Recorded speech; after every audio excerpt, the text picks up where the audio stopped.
soit sur eux tous, c'est toujours pour nous révéler une dimension. Et en fait, il lui a donné Ismaïl parce qu'il l'a attendu. Il lui a donné, je t'ai donné l'amour de ton fils, n'est-ce pas? Eh bien maintenant, je vais juger de ton amour à mon égard par ta capacité à sacrifier l'amour d'ici-bas pour l'amour de l'au-delà. Et il va le tester dans son amour. Il va lui reprendre son fils ou lui dire, je vais reprendre ton fils. Et lui, amoureux de son fils, avec son fils, dans la tradition musulmane, il dit, Inni arafil manami, inni adbahuk. J'ai vu dans mon rêve que je vais te sacrifier. Et il dit à son fils, regarde, qu'est-ce que je dois faire? Et lui, il lui dit, ça s'agit de dire, ça s'agit de dire, Inch'Allah, oh mon père, fais ce qui t'a été demandé, tu me trouveras, Inch'Allah, si Dieu le veut, de ceux qui sont patients et persévérants. Et là, il y a quelque chose d'extrêmement important dans cette histoire. C'est que ce qui est important dans cette histoire, c'est qu'il a le choix entre deux amours. L'amour d'ici-bas et l'amour pour Dieu. Et quand Allah le met devant le test. Mais qu'est-ce qu'il veut dire par là? Il veut lui dire, même dans tes amours, tu as le choix. Toute personne qui te dit que les raisons du cœur n'ont pas de raison peut vivre dans l'illusion. Même les raisons du cœur, il faut les soumettre à la raison de la foi. Même ça. Et c'est l'épreuve d'Abraham.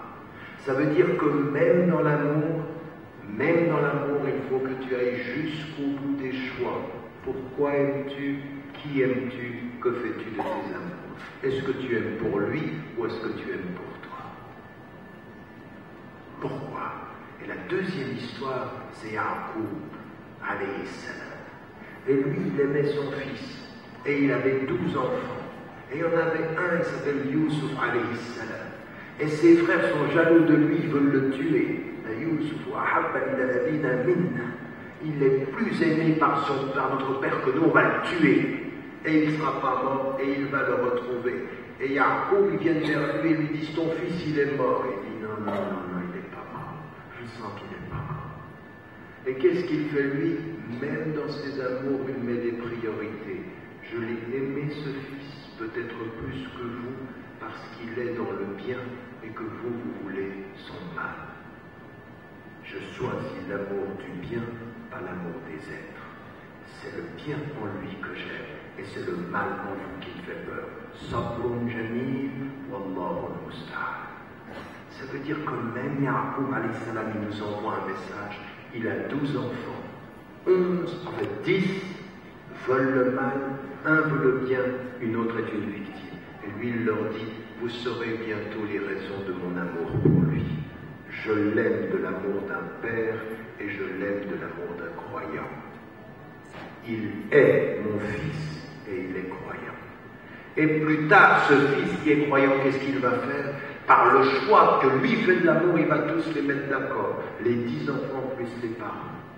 La force de l'amour, c'est de choisir ce qui est juste, mais avec ce qui est juste, orienter son amour. Orienter ses amours dans le bien.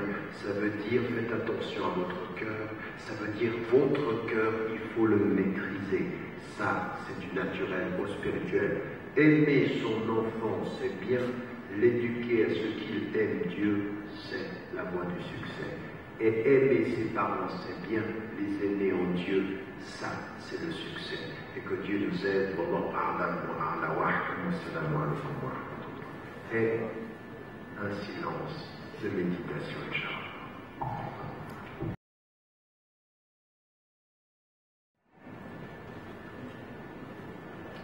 Alors,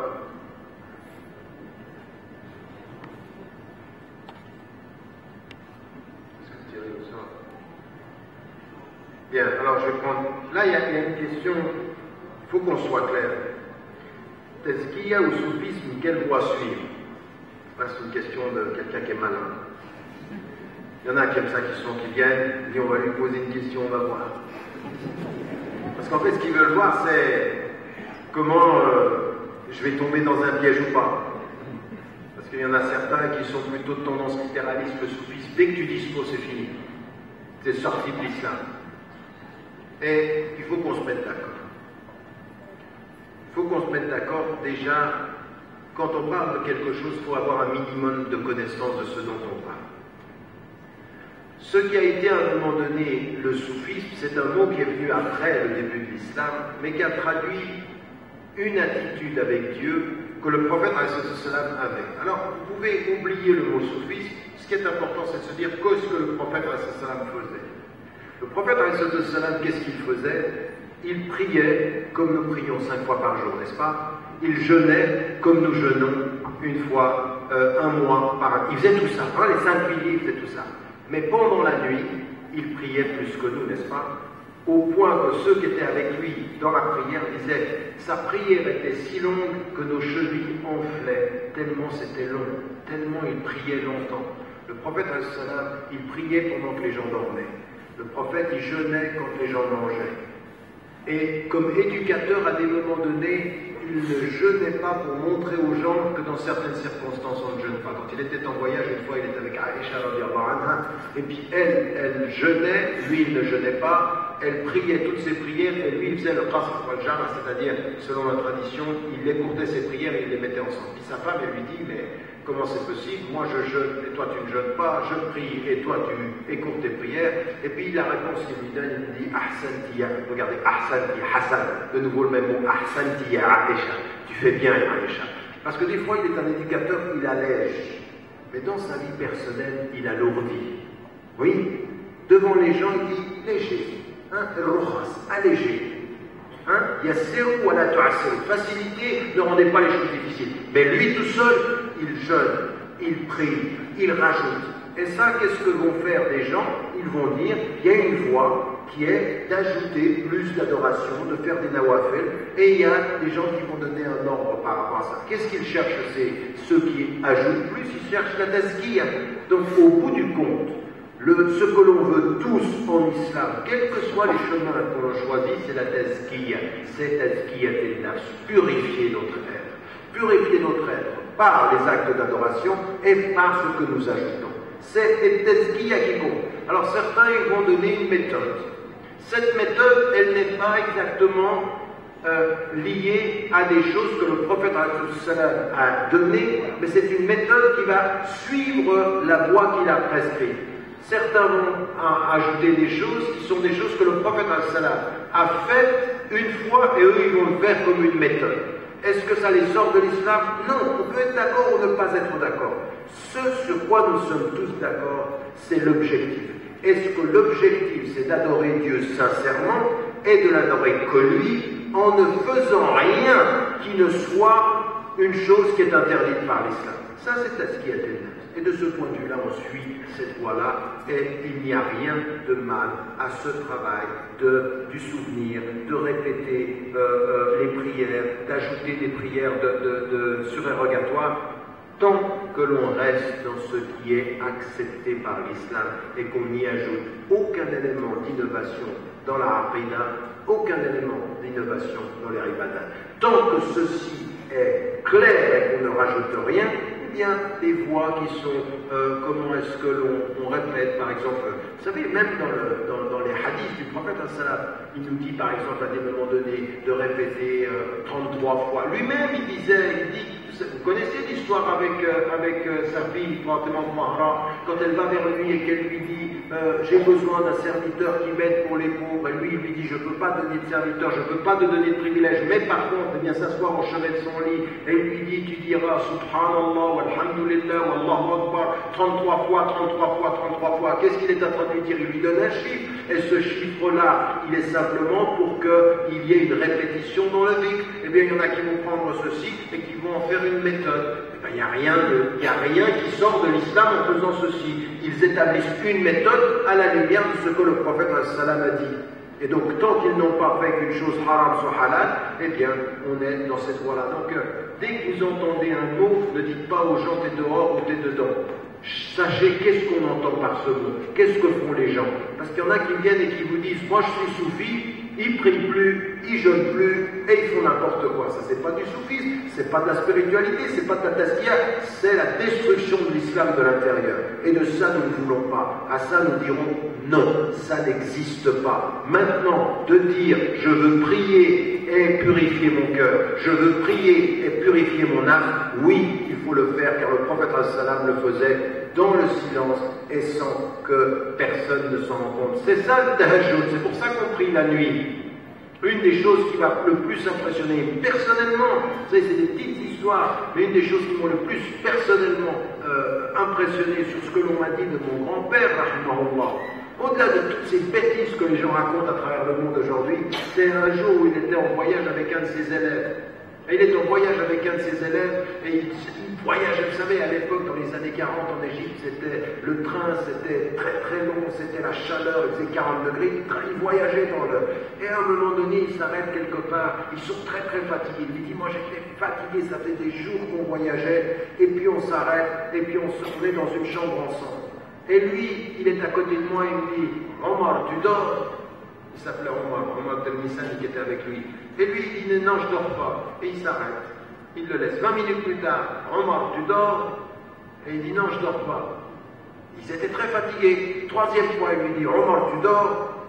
Et moi, et c'est Omar qui raconte cette histoire. Je lui dis, moi, je pensais qu'en lui disant que je dormais, ça le gênait parce que c'est comme s'il pensait que... alors j'ai fait comme si je dormais. Et j'ai pas répondu, pour pas le gêner. Et qu'est-ce qu'il a fait? Regardez, c'est ça que je garde moi, d'un être qui a changé une génération de personnes pour le bien de la réforme. Alors, qu'est-ce qu'il fait? Il n'a pas répondu. Alors, je l'ai vu se lever, prendre le tapis de prière. Il pensait que je dormais et il ne me voyait pas. Il a mis le tapis de prière et il a commencé la prière de la nuit. Il dit, il m'a demandé 2 fois si je dormais pour ne pas me gêner moi. Il ne voulait pas que je me lève pour prier avec lui. Il voulait me laisser dormir et lui prier sans que personne le voie. Ça s'appelle comment ça? C'est le contraire de l'ostentation. On ne montre pas, mais on le fait dans le secret de Dieu. C'est ça que moi je retiens de ce qui est le meilleur enseignement. Priez Dieu seul pour lui et ne faites pas en sorte que ce soit vu. Et ça, c'est la voie de Tazkiyat an-Nafs, mais également de certains cercles de spirituels qui sont liés à des règles très strictes, mais sans jamais tomber dans des choses qui ne sont pas acceptées par l'islam. Il est dit que par rapport à celles qui partaient en voyage avec le prophète, il y avait parfois du tirage au sort, et ça vient du hadith qui est rapporté par Al-Bukhari. Et là, on nous demande, est-ce que le tirage au sort est acceptable? Ça dépend dans quelle intention et dans quel cadre. Il y a des limites au tirage au sort. Ici, c'était dans un cadre réglé que le prophète a pu le faire. Mais le tirage au sort dans le jeu, le tirage au sort dans tout ce qui est la chance, c'est une chose que l'on ne fait pas en islam. Et vous feriez bien de dire et de faire entendre, parce que moi quand je viens à l'île Maurice et que j'entends qu'il y a des femmes et des hommes parmi des musulmans qui sont peut-être pas forcément pratiquants mais qui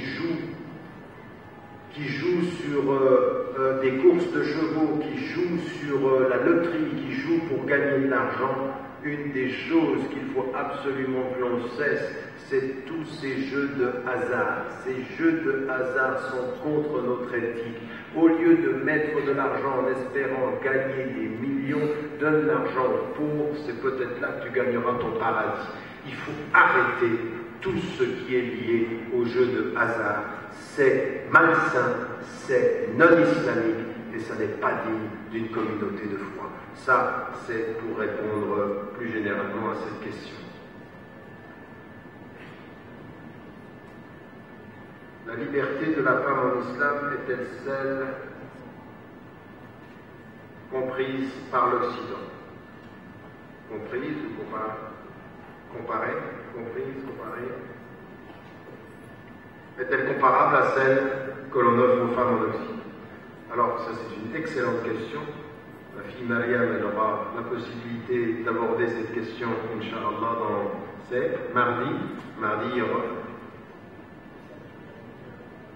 au Century à 10h, c'est ça?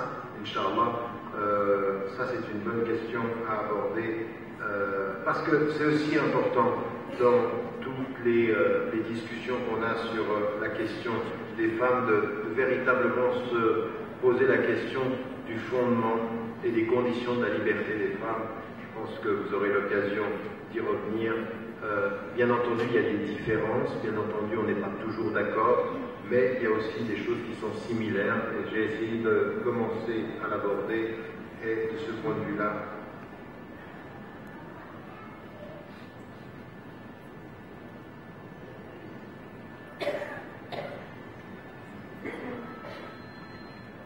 mais là c'est spécifiquement en arabe, quelqu'un qui me demande de pouvoir apporter. La personne qui m'a écrit en arabe ici peut venir me voir plutôt que je parle en arabe et que je traduise les termes en arabe à une audience qui ne parle pas la langue.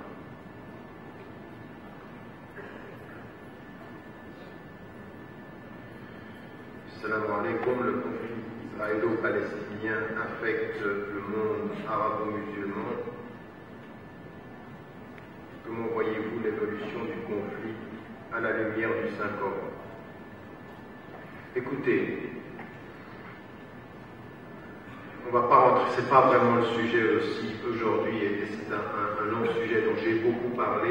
Le dernier livre que j'ai écrit s'appelle L'Islam et le réveil arabe, où je parle aussi de ce qu'on appelle aujourd'hui, ce qu'on a appelé les révolutions, le printemps arabe. J'avais mis beaucoup de questions, beaucoup de questionnements là-dessus, et je parlais du conflit israélo-palestinien comme étant un conflit central. C'est un conflit central. Le peuple palestinien est le peuple oublié de tout ce qui est en train de se passer au Moyen-Orient. Mais j'aimerais aussi vous rappeler de penser à vos frères et vos sœurs en Syrie, de penser à vos frères et vos sœurs en Burma, les Rohingyas qui sont aujourd'hui soumis à un génocide caractérisé et dont on parle peu et dont même le monde musulman ne parle pas. Donc tout ceci, ce sont des conflits dont il faut se préoccuper, il faut se renseigner, mais faites aussi attention à une chose. J'entends souvent maintenant des gens qui sont sur Internet et qui réagissent à toutes ces questions-là de façon complètement émotionnelle. Je vous ai dit, vous êtes libre et la liberté, elle se gère avec la connaissance. Il faut apprendre et il faut lire les choses. Mais il ne faut pas commencer à faire des choses qui sont lecture du Coran et prendre le Coran et faire une espèce de lecture du monde à la lumière du Coran en interprétant les versets comme s'il disait exactement ce qui se passait. Non, le Coran n'est pas un livre d'histoire du moment, ni un livre de science. On dit, et c'est clair, rien dans le Coran ne s'oppose au savoir scientifique, mais le Coran n'est pas un livre scientifique. Il n'est pas à nous d'aller chercher dans le Coran et de voir toutes les preuves des sciences contemporaines. Non, parce que les preuves scientifiques d'aujourd'hui ou les vérités scientifiques d'aujourd'hui peuvent être les erreurs de demain. Alors demain, on va refaire d'autres interprétations pour encore montrer que ça concorde. Non, le livre du Coran, c'est un livre de morale. Rien dans le Coran ne s'oppose à la science, mais toutes les réponses scientifiques ne sont pas dans le Coran, car le Coran n'est pas un livre strict de science. Et la deuxième des choses, c'est certains qui vont aller chercher dans le Coran et faire des parallèles en disant oui, le Coran dit ceci, c'est le signe de la fin des temps. Je suis désolé, parfois des pseudo-chefs qui sont suivis par des gens qui les suivent sur l'émotion parce qu'ils sont comme ça. Il faut faire très attention à ça. À la lumière du Coran, il ne faut pas commencer à tout mélanger. Le Coran nous donne des orientations historiques, il ne nous donne pas les faits historiques du moment. On ne peut pas faire ça. Ça, ce n'est pas une lecture, c'est devenir superstitieux. Ça. Vous savez ce que c'est superstitieux? C'est lire le Coran comme on a envie qu'il soit et qu'il nous parle de l'histoire. La superstition n'est pas islamique. La superstition, c'est un mauvais usage de l'intelligence. Donc faites très attention à ça, parce qu'il y en a certains, ils ont déjà déterminé qu'on était dans la fin du monde, que le Coran dit tout. Mais le Coran, quand il parle, et même le prophète, quand il parle des signes de la fin du temps, ça ne veut pas dire que ça va arriver maintenant. Il peut y avoir des signes maintenant, il dit qu'un jour auprès d'Allah,